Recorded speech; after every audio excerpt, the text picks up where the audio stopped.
bienvenido a nuestro canal sobre historia deportiva. En este nuevo vídeo trataremos el tema de la Edad Media. Aquí tenemos a nuestra reportera y licenciada en Ciencias de la Actividad Física y el Deporte, Cristina Pérez Vallejo, y a nuestra historiadora deportiva, Natalia Jurado Portavales. Natalia, ¿podrías ubicarnos un poquito así en el contexto de la Edad Media? La Edad Media comienza con la caída del Imperio Romano en el 476 y termina con la toma de Constantinopla en el 1453. La Edad Media de Europa Occidental fue una larga etapa de logros culturales muy dispares. La podemos seccionar en la Baja Edad Media, que comprende los siglos del 5 al 9. Se caracteriza por la quiebra de la unidad romana, que deja paso a nuevos estados germano-latinos.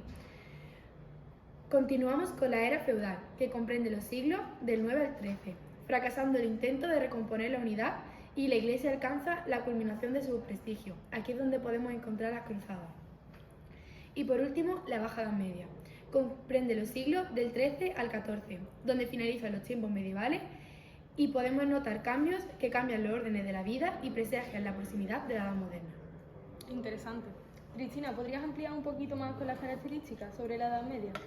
Claro, las características más destacadas de la Edad Media son las invasiones y conquistas de los bárbaros sobre las diversas provincias del Imperio Romano, el establecimiento del Imperio de Carlomagno, además del nacimiento de una nueva religión en Arabia, la musulmana o islamismo, predicada por Mahoma, y la invasión a España de los musulmanes, que fueron definitivamente expulsados por los reyes católicos. Además, la implantación de un nuevo sistema de gobierno, el feudalismo. Por otro lado, las cruzadas, que fueron expediciones religiosas y militares para recuperar el sepulcro de Cristo. Y, por último, la desigualdad social y el predominio de la Iglesia, que fueron algunas de las características de esta época. Estupendo. Pues algo esencial que debemos saber es cómo estaba dividida la sociedad por aquella época. Y principalmente encontrábamos el grupo de la Iglesia, la nobleza, el rey y el campesinado. La Iglesia actuaba como representante de Dios en la tierra, con lo cual estaba en la cúspide de la pirámide social de esta época. La nobleza estaba integrada por los señores feudales, el rey era el más poderoso de los señores feudales y el campesinado era el sector más explotado y constituía la base de esta pirámide. Una vez que ya conocemos un poquito más sobre el contexto histórico y cultural así de la Edad Media, vamos a pasar a entrevistar a una experta tiradora de arco, Juana, con la reportera Natalia Jurado. Perdona, Juana, ¿me podría responder a la pregunta? Claro, buena mujer. ¿Dónde se originó el tiro con arco? Pues nació en la Edad de Piedra con fines de guerra y caza. ¿Cómo evolucionó esto en la etapa medieval? Pues el arco ya era parte de los ejércitos europeos, era una de las armas más efectivas a la hora de la batalla, hasta el punto de que podía decidir incluso el resultado, incluso habiendo inferioridad numérica. Por otro lado, se descubrió que el arco no era tan efectivo y se inventó el arco largo y la ballesta. ¿Quiénes son tus principales enemigos y algún dato curioso sí que quieras ofrecernos sobre el tiro con arco? Pues los ingleses son los enemigos más fuertes por sus proezas competitivas.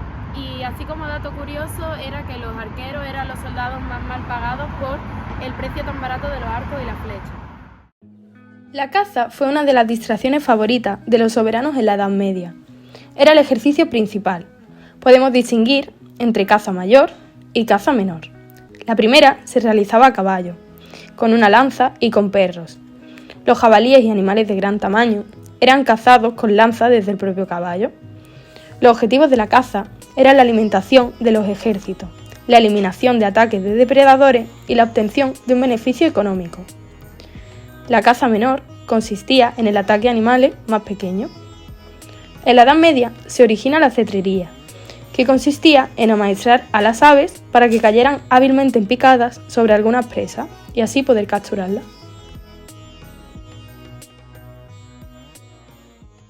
Ahora vamos a hablar de la lucha con espadas en la Edad Media. Las espadas eran una de las armas más comunes utilizadas por los caballeros en la Edad Media. Los soldados comunes no solían usar espadas, ya que era más probable que usaran picas u otras armas. Había varios tipos diferentes de espadas y a medida que cambiaba la armadura, también cambiaba el tipo de espada que se usaba. Ahora voy a destacar algunos rasgos físicos que se diferencian de cómo se peleaba en la antigüedad a cómo se ve ahora. La postura del cuerpo es muy diferente. La real es de costado y con la rodilla flexionada, no como se ve actualmente en las películas. Es similar a cómo se paran en otras artes marciales modernas y no parados de frente como se suelen ver en las películas. La distancia en las películas pelean continuamente en rango de las armas. En el combate real, los combatientes mantienen más distancia y solo se acercan al momento de realizar un ataque, usualmente con 1 o 2 pasos. Las espadas de verdad tenían mucho filo y buenas puntas, pero aún así, por más buenas que sean, no cortaban armaduras metálicas y casi nunca eran capaces de perforarlas tampoco. Los ataques en un combate real son mucho más directos y con movimientos menos exagerados. No existe ese cruce de espadas donde los dos combatientes se quedan empujando cada uno con su espada, mirándose y hablándose. Las peleas reales sin armadura duran muchísimo menos que lo que duran en las películas.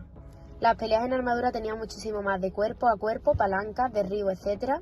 Y no era simplemente darse garrotazos en la armadura. Las peleas reales sin armadura duran muchísimo menos que lo que duran en las películas. Las peleas en armadura tenían muchísimo más de cuerpo a cuerpo, palancas, derribo, etc. Y no era simplemente darse garrotazos en la armadura. Desde el siglo XIII hasta el siglo XVI, las justas fueron uno de los componentes más populares en los torneos medievales, donde los caballeros presumían de sus habilidades marciales montados a caballo y enfrentándose unos contra otros con lanzas de madera. Esto suponía una gran oportunidad para lucirse frente a las damas. Las justas dejaron de llevarse a finales del medievo, aunque resurgieron en el siglo XIX. Buenos días, estamos aquí en el complejo polideportivo de la U. Hemos tenido el privilegio de encontrarnos con Natalia Jurado, comúnmente conocida como Natucha, experta jugadora de la sombra. Natalia, ¿podrías contarnos algo sobre los orígenes de este juego popular? Pues este juego se desarrolló principalmente en Francia, especialmente se jugaba en Normandía y en Picardía. ¿Y cómo se jugaba? Pues normalmente se utilizaba como pelota una vejiga de cerdo rellena de hena, o también se podía utilizar un trozo de pelota de madera, de cuero, incluso un trozo de madera. Entonces se enfrentaban dos pueblos vecinos y lo que tenían que hacer es intentar llevar la pelota a la puerta de la parroquia del rival o alguna casa, interior, etc.